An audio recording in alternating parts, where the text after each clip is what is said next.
एक दिन राज मंदिर जाता है अपने मम्मी के साथ। राज का मन मंदिर जाने का बिल्कुल भी नहीं था।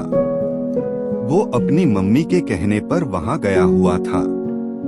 राज को नहीं पता था उसका आज मंदिर जाना उसके जिंदगी को नई दिशा देने वाला था। राज की मम्मी मंदिर के अंदर चली जाती हैं। वही राज मंदिर के बाहर अपनी मम्मी के आने का इंतजार करता है।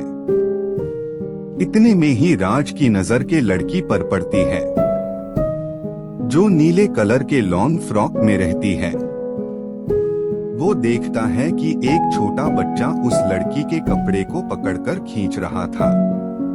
ये देखकर राज हंसता है, पर जैसे ही लड़की उस छोटे बच्चे की तरफ पलटकर उसे डांटती है, राज उसे देखता ही रह जाता है। वो लड़की राज को इतनी खूबसूरत लगती है कि उसकी नजर उससे हटती ही नहीं है। राज मन ही मन सोचकर दुखी भी हो जाता है। वो सोचता है कि ये बच्चा उसका है, मतलब इस लड़की की शादी हो चुकी है, वरना इसे तो मैं जरूर पटाता। थोड़ी देर में उस बच्चे की असली मम्मी आकर उसे अपनी गोद में उठाती है। ये देखकर राज एकदम खुश हो जाता है और अब सोचता है, अब इस लड़की को कुछ भी हो जाए अपने हाथ से जाने नहीं दूंगा, इसे मैं अपना बनाकर ही रहूंगा। लड़की मंदिर से जाने लगती है तो राज भी उसके पीछे पीछे चला जाता है। थोड़े देर में लड़की की नजर राज पर पड़ती है तो लड़की उसको गुस्से में देखकर नजर फेर लेती है। ये देखकर राज की हिम्मत आगे बढ़ने की नहीं हो रही थी। फिर वो सोचता है, मेरे पास यही मौका, क्या पता अगली बार ये दिखे न दिखे। पर उसे डर भी लग रहा था कि अगर वो आगे बढ़ा और उसने उसे कुछ कह दिया तो उसकी बेइज्जती हो जाएगी। इसलिए वो चुपके चुपके उस लड़की का उसके घर तक पीछा करता है और उसका घर जान लेता है।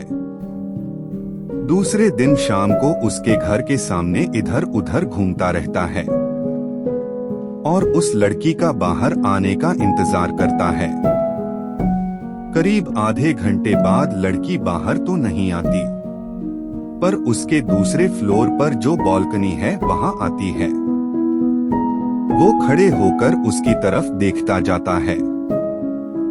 लड़की की नजर भी राज पर पड़ती है।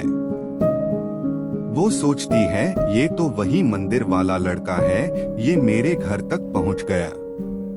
फिर वो उसे नजरअंदाज करके घर के अंदर चली जाती है। तो थोड़ी देर बाद राज भी वहां से चला जाता है। राज एक हफ्ते तक ऐसे ही हर रोज आकर देखता और वो लड़की उसे हर बार नजरअंदाज करके अंदर चली जाती। उसके बाद राज ने ठाना कुछ ऐसा करने के लिए उसका भी ध्यान मेरे ऊपर पड़े और मुझे इस तरह नजरअंदाज करे, तभी तो मेरी लव स्टोरी आगे बढ़ेगी। राज अगले दिन उसके घर के बाहर फिर पहुंचता है और थोड़े देर में लड़की भी बालकनी में आती है। उसके बाद लगातार 10 से 12 फ्लाइंग किस उसे देता है। ये देखकर लड़की उसकी तरफ घूर के देखती है। वो फिर से एक फ्लाइंग किस देता है और इशारे में अपने दिल बनाकर उसे ये जताता है कि वो उससे प्यार करता है। लड़की अपना चप्पल निकालती है और उसकी तरफ दिखाकर इशारे में कहती है, भाग जाओ वरना चप्पल से मारूंगी। राज अपना गाल आगे करके इशारे में कहता है, मारो न, मैं यहीं पर हूँ। इतने में वो एक बार फिर फ्लाइंग किस करता है। इसके बाद लड़की उसे गुस्से में देखकर अंदर चली जाती है। राज भी कुछ देर में सोचते सोचते वहां से चला जाता है। राज सोचता है, कैसे मैं उससे अपनी दिल की बात कहूँ। फिर उसने सोचा, लेटर लिखकर उसे दे दूंगा। वो रात भर में एक अच्छा सा लव लेटर लिखता है। दूसरे दिन फिर पहुंचता है तो वो लड़की के आने से पहले ही उसके बालकनी में लव लेटर फेंक देता है और एक जगह छुप कर देखता है कि वो लव लेटर उसने उठाया या नहीं। थोड़े देर में वो लड़की उस बालकनी में आती है और वो लेटर देखती है। लेटर खोलकर पढ़ती है तो वो इधर उधर देखने लगती है, कहाँ है वो लड़का। कुछ पल में लड़की देख लेती है राज को कि वो छुपा हुआ है।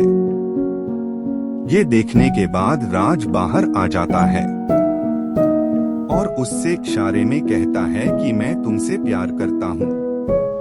लड़की उसके सामने वो लेटर फाड़कर बालकनी से बाहर फेंक देती है। ये देखकर राज का दिल टूट जाता है और वो दुखी होकर अपने घर चला जाता है। राज सोचता है कि एक बार शायद उसे सामने से प्रपोज करना चाहिए। शायद वो मेरे प्यार को समझे और अपने दिल की बात कह दे। वो दूसरे दिन जाता है और फिर एक लेटर फेंकता है। लड़की आती है, उस लेटर को पढ़ती है। उसमें लिखा होता है कि एक बार बाहर आ जाओ, मुझे कुछ जरूरी बात करना है। उसके बाद तुम्हें कभी परेशान नहीं करूंगा। लड़की उससे कुछ नहीं कहती और वो अंदर चली जाती है। लगभग 20 मिनट बाद वो घर के बाहर आती है और एक दुकान के पास जाकर कुछ खरीदने लगती है।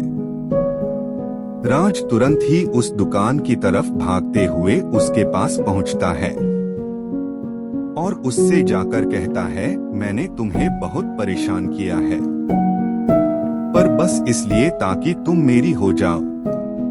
मैं तुम्हें जब पहली बार मंदिर में देखा था, मुझे तुम तभी ही पसंद आ गई थी। मैंने सोचा मैं आज तुमसे बात करूंगा, पर जब तुमने मुझे घूर के देखा तो बेइज्जती हो जाएगी, इसलिए मैं नहीं आया तुम्हारे पास।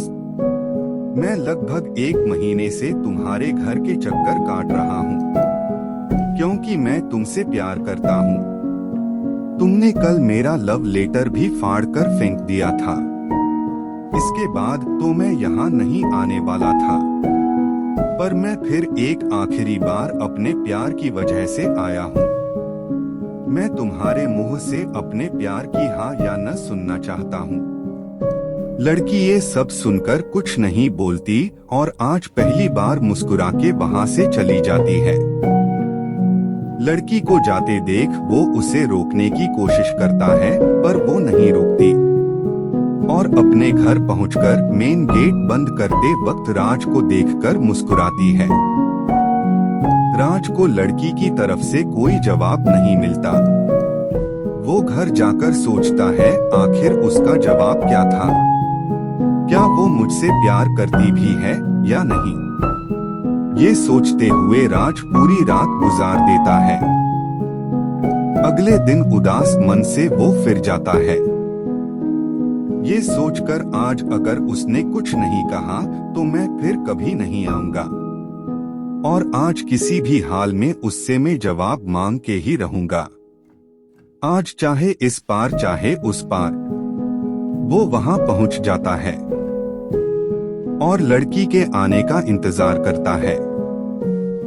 थोड़े देर में लड़की वहां आती है और राज को देखती है और देखकर तुरंत ही वापस चली जाती है। राज समझ जाता है वो उससे प्यार नहीं करती। एक वो घर जाने से पहले दुखी मन से वहीं लगे सीट पर अपने सिर को नीचे करके बैठ जाता है। लगभग 10 मिनट बाद उसके पास एक मुड़ा हुआ लेटर आकर गिरता है। एक लेटर को उठाते हुए वो बालकनी में देखता है तो वो लड़की वहां दिखती है। वो जल्दी से उस लेटर को खोलता है। उसमें लिखा होता है कि उस दिन तुम्हारा लव लेटर इसलिए फाड़कर फेंकी थी ताकि किसी को वो लेटर न मिले।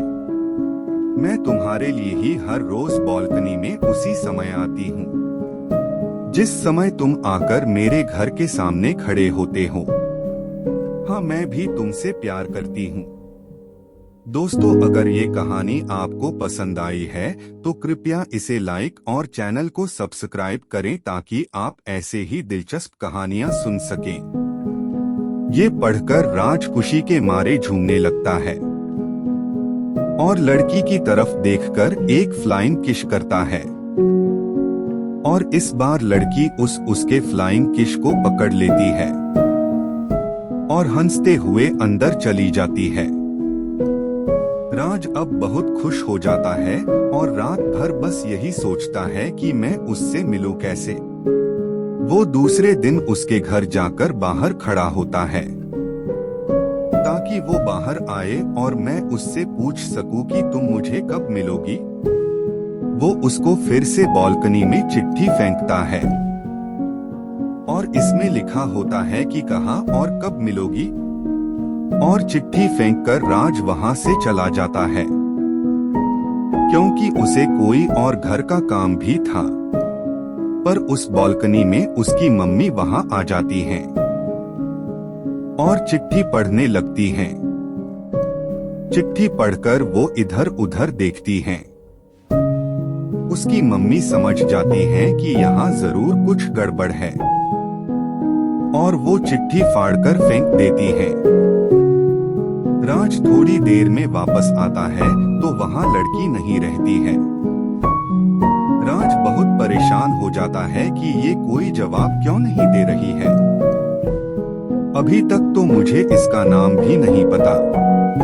राज इसी तरह 2 से 3 दिन आता है पर उसे न लड़की दिखती है न ही उसका कोई जवाब। अब राज सोचता है कि क्या हो गया उसे। उसने बोला तो था कि वो मुझसे प्यार करती है। ये सोच ही रहा होता है कि वो लड़की बालकनी में आ जाती है और राज की तरफ देखती है पर कुछ नहीं कहती न कोई इशारा देती है। ये सोचकर राज उससे पूछने की कोशिश करता है। तुरंत ही लड़की घर में चली जाती है। राज को इस बात से बहुत गुस्सा आता है और वो घर चला जाता है। वो अगले दिन वहां नहीं जाता। वो सोचता है ये आखिर उसने क्या लगा रखा है, कुछ बात क्यों नहीं कर रही है। राज सोचता है कि मैं उसे भूल जाऊंगा। थोड़े देर बाद राज को बेचैनी होने लगती है तो उठकर बाहर चला जाता है। वो अपने आप को समझने की कोशिश करता है और ये कहता है खुद से, चलो सीधा उसके कमरे में घुस जाता हूँ। उसके बाद उससे फेस टू फेस पूछूंगा कि तुम क्यों ये सब कर रही हो, मुझसे तुम चाहती क्या हो। वो रात के करीब 11 बजे उसके घर के सामने पहुंच जाता है। इस समय तक सब खाली खाली लग रहा था। वो उसके घर की दीवार को फांदकर अंदर पहुंचता है। वो सोचता है कि पर मैं ऊपर कैसे जाऊं। फिर उसे पाइप दिखती है। वो उसी पाइप को पकड़कर ऊपर जाने की कोशिश करता है। थोड़ी कोशिशों के बाद राज ऊपर चढ़ ही जाता है पर उसके कमरे का दरवाजा बंद रहता है। वो दरवाजे को धीरे धीरे खटखटाने की कोशिश करता है और खिड़की से उसे बुलाने की भी कोशिश करता है पर वो बड़े आराम से सो रही होती है। ये देखकर राज सोचता है कि देखो खुद कितने आराम से सो रही है और मुझे ऐसे रात भर घुमा रही है। थोड़े देर के बाद राज ध्यान देता है कि उसकी खिड़की का शीशा थोड़ा खुला है। वो शीशे को पूरा खोलकर उसे धीरे धीरे बुलाता है पर वो नहीं सुनती है। राज अपने जेब में चेक करता है कि कुछ है जो मैं फेंककर उसे जगा सकूं। उसे तब 2 से 3 सिक्के मिलते हैं। वो एक सिक्का उसकी तरफ फेंकता है पर सिक्का नीचे गिर जाता है जिससे आवाज होती है। वो फिर भी नहीं जगती। दूसरा सिक्का फिर फेंकता है, वो सीधा उसके मुंह पर जाकर लगता है। सिक्के की चोट से वो झट से उठकर बैठ जाती है और इधर उधर चेक करने लगती है। राज उसे धीरे से आवाज देता है कि मैं हूँ, दरवाजा खोलो। लड़की को साफ नहीं दिख रहा था। वो पास आकर देखती है और उसे पहचान लेती है। उसके बाद दरवाजा खोलकर कहती है, तुम इतनी रात में यहाँ क्या कर रहे हो? कोई देख लेगा तो हम दोनों की खैर नहीं। इस पर राज कहता है, देखने दो। पहले ये बताओ, तुम इतने दिन मेरे सवाल का कोई जवाब क्यों नहीं दे रही हो? मैंने तुम्हें चिट्ठी भी लिखी थी। वो कहती है कि मुझे कोई चिट्ठी नहीं मिली। राज कहता है, अच्छा छोड़ो, ये बताओ कब और कहाँ मिलोगी मुझसे? लड़की कहती है कि कल उसी जगह, उसी समय पर जहाँ हम पहली बार मिले थे। अब वो कहती है कि अब जाओ वरना कोई देख लेगा। राज वहाँ से तुरंत हंसते हंसते चला जाता है।